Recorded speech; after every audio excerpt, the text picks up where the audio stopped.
आज आम्ही बनवायला घेतली होती कोथिंबीर वडी। त्यासाठीच बघा आईने इकडं कोथिंबीर चिरायला घेतली। ताजी ताजी एवढी छान कोथिंबीरच्या 2 पेंड्या भेटल्या होत्या म्हणून ती चिरायला घेतली होती।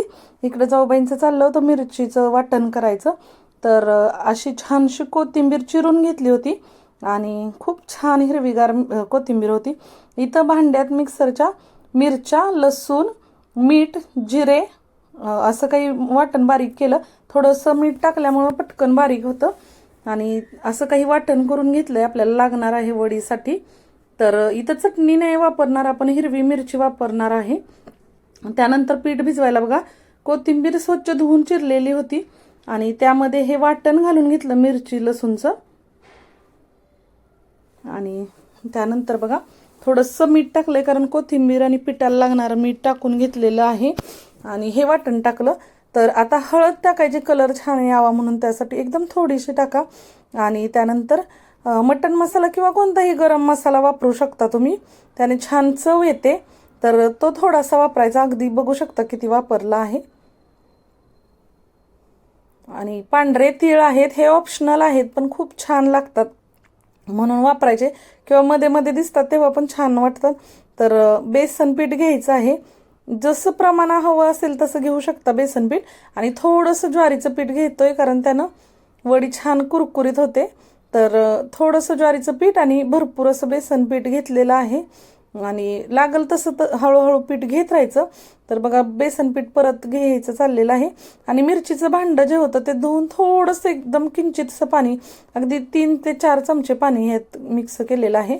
आणि कोथिंबीर धुतलेली असल्यामुळे त्याच्यात पाण्याचा ओलसरपणा असतो, त्याच्यातच भरपूर असं मळून घ्यायचं, शक्यतो पाणी घालायचं नाही। जर लागलंच तर थोडंसं वापरू शकता। तर बेसन पीठ जेवढं बसेल त्या मिश्रणात तेवढं घ्यायचं आणि छानसा असा गोळा मळून घ्यायचा। तुम्ही आत्ता तेल टाकू शकता किंवा नंतर, मी नंतर टाकणार आहे। तर बघा बेसन पीठ लागल तसं थोडं थोडं घेत राहायचं आणि एक छानसा असा गोळा बनवायचा आहे।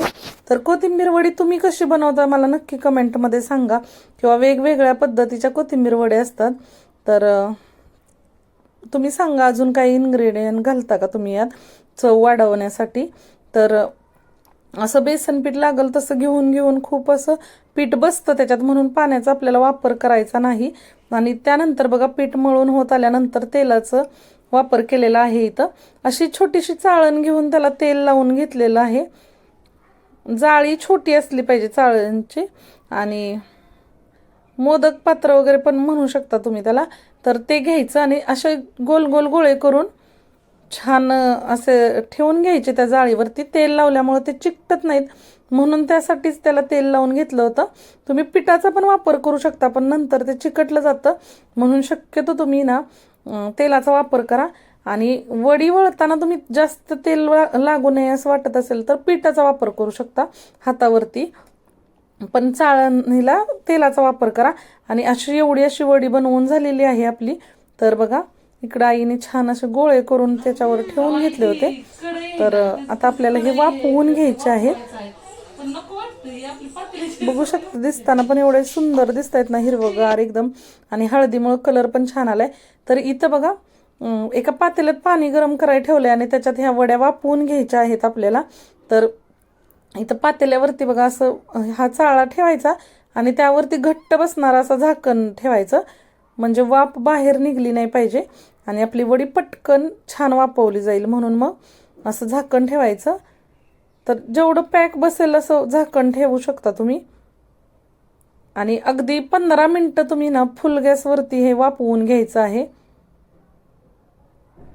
तर 15 मिनिटानंतर तुम्ही बघू शकता आपली वडी छान अशी वाफवून झालेली आहे। कलर चेंज होतो बघा वडीचा, आणि तुम्ही सुरीनं पण बघू शकता। सुरीला जर चिकटलं नाही मिश्रण तर समजायचं की आपलं छान झाले मिश्रण।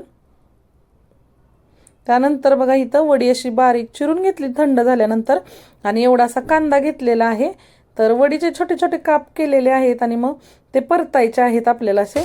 तर त्यासाठी बघा कढईत कांदा घेतला, तेल घेतलं, त्यात कांदा टाकला, अगदी किंचितसं तिखट टाकलेलं आहे, यानं खूप छान चव येते। तर तुम्ही नक्की करून बघा अशी पण वडी। तुम्ही वाफवलेली नुसती पण खाऊ शकता, छान लागते, पण अशी जर केली ना डब्याला वगैरे द्यायला तर त्यांना अशी कोरडी कोरडी वाटत नाही. थोडंसं कांद्यापुरतं मीठ टाकलेलं आहे आपण, वडीला अगोदर मीठ वापरलेलं आहे. आणि छान असे परतून घ्यायचे बघा. थोडंसं तेल, कांदा, तिखट एकदम किंचित आणि मीठ किंचित असं घालून ही वडी परतून घेतलेली आहे. तर खूप छान लागते. तुम्ही प्रवासात वगैरे पण नेऊ शकता, अगदी वाफवलेली पण नेऊ शकता, पण ही अशी कांद्यात परतलेली वडी खूप छान लागते. तुम्हाला नक्की आवडेल, एकदा ट्राय करून पहा आणि कशी लागते मला कमेंटमध्ये सांगा. तर इकडं ना आम्हाला मेथीचे पराठे करायचे होते म्हणून मिक्सरच्या भांड्यात लसूण, आलं, जिरे, मिरची आणि थोडंसं मीठ टाकलं होतं. तर असं काहीसं मिश्रण बारीक करून घ्यायचं आणि मेथी पण त्यात टाकली, थोडी थोडी करून बारीक करून घेतली पाणी घालून.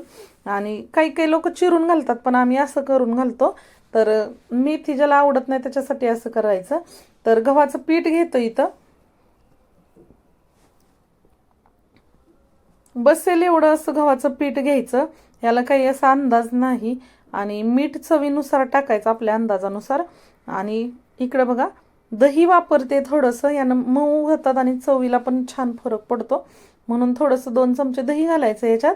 हे ऑप्शनल आहे, तुम्ही कसं करता ते मला कमेंटमध्ये सांगा, दही वापरता किंवा नाही. आणि बघा इथं 2 चमचे दही घेतलेलं आहे गव्हाच्या पिठात. तर कोथिंबीर वडी पण खूप छान झाली होती. आणि आता हे आपण मेथीचे पराठे बनवायला घेतले. तर तीळ घातलेले आहेत आणि थोडंसं बेसन पीठ घालायचं, जेणेकरून चवीला फरक पडतो. कोणतेही पराठे करताना अगदी 4 चमच्याच्या मापानं ना बेसन पीठ घालून बघा, खरंच फरक पडतो. आणि इथं बघा मी जरा जास्तीचं वापरले बेसन पीठ.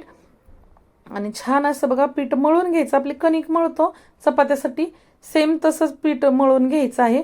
आणि तुम्हाला मेथीचे पराठे आवडतात का नक्की सांगा, तुम्ही कसे करता. व्हिडिओ आवडत असतील तर लाईक, शेअर, सबस्क्राईब नक्की करा. आणि इकडं बघा आपलं पीठ छानसं मळून झालेलं आहे आणि असे पराठे करून घेतलेले आहेत. तर किती छान हिरवेगार पराठे झालेत बघू शकता तुम्ही. आणि छान तुम्ही तूप लावून वगैरे वापरून घेऊ शकता. इकडं आम्ही मुलांना घेऊन आलो होतो हॉस्पिटलमध्ये, कारण शिवांशला परवा दिवशी पडल्यामुळे त्याची पट्टी बदलायची होती. तर ड्रेसिंग करण्यासाठीच इकडं आम्ही आलो होतो. तर त्याचा असा काही रडून गोंधळ घातला होता. चला भेटू पुढच्या व्हिडिओमध्ये.